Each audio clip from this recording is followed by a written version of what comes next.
Hey gang, how are you? John Keene here again with you, agency owner of the Keene Agency Farmers Insurance, located on Ford Street in Bridgeport. We're on the intersection of 4th, Holstein, and Ford, right there in the bottom of the intersection by the light. This is another one of our series of short videos about making you smart about your insurance. Hopefully things that you'll find pretty interesting or help you understand your insurance policies, whether they be auto or home. This little segment, we're going to focus on homeowners policies, and we're going to focus on trees. We've had some pretty big storms come through here, as well as a tropical storm and some pretty high winds.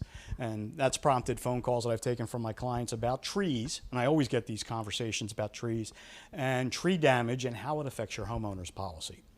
So the first thing is, you had a tree fall. Does my homeowners policy cover it? Well, the short answer to that is yes and no. If the tree falls, it needs to hit something or damage something on your property. So obviously the first thing is it needs to hit your house. So if it hits your house and it damages your dwelling or your home, then you're going to have coverage. You're going to have coverage obviously for the repair of the tree, the repair of the damage that the tree caused, as well as some of the removal of the tree. That's usually capped and limited anywhere from $250, $500, maybe even up to $1,000. So you're going to get some coverage for the tree removal.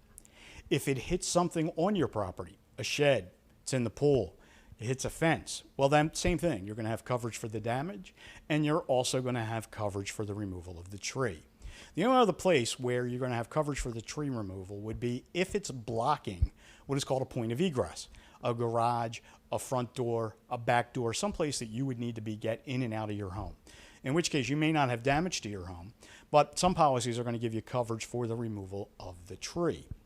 So largely that's what happens as far as tree coverage is concerned. So the first thing you have to look at, did the tree damage anything? If it just fell in your yard, there's not going to be any coverage for damage because nothing was done, and there's not going to be any coverage for the tree removal.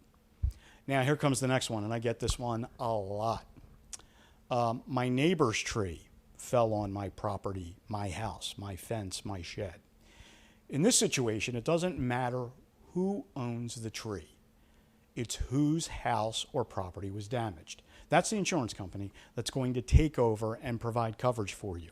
So it doesn't matter if it's the neighbor's tree and it falls on your property. It's your homeowner's policy. If your tree falls on your neighbor's house, it's the neighbor's homeowner's policy that's going to provide coverage for the tree and the homeowners and the damage to the home. Everything is all going to be subject to your deductible, which for the most part, most policies are written at $1,000. There are some higher deductibles, so you always want to take a look at your declaration page or your renewal when you get your homeowner's policy to see whether or not that's been changed. Sometimes that's happened, so you want to know what your deductible is at all times. But at the end of the day, it doesn't matter who owns the tree, it's who the damage occurred to. Same thing with a car. If your tree hit somebody else's car, it's going to be the other person's auto insurance if they're carrying comprehensive coverage on their auto policy. So the only time that we ever get into a situation where the neighbor's tree is, maybe you have some documentation that that tree's in bad shape, it's diseased, it probably should have been cut down years ago. It's probably important to get something in writing that you've made the neighbor aware that this tree's in bad shape and you're kind of concerned about it. I'm not saying this is the be-all, end-all, or that it's going to mean the other insurance company is going to pay, but it is possible that if you've had that conversation and you've documented it with your neighbor, whoever that may be that has the tree that you think is endangering your property, it's possible your insurance company may take that letter and go after your neighbor's liability policy for the coverage that they provided for you, as well as your deductible. It's kind of rare, but it's just kind of a way maybe where you can cover yourself by making your neighbors aware of possibly trees that are in bad shape and probably need to be taken down. So certainly hope that helps out. If I can answer any more questions about trees and how they're covered, or take a look at your policy, you should take a look because every policy has limitations on the tree coverage and how much is removed. So that's somewhere in it's not always on the declaration page. It's usually in the middle where you have to read it. Like I said, it's usually limited at $250, $500. I've seen upwards of $1,000. So it's important to know what that coverage is before you make that call.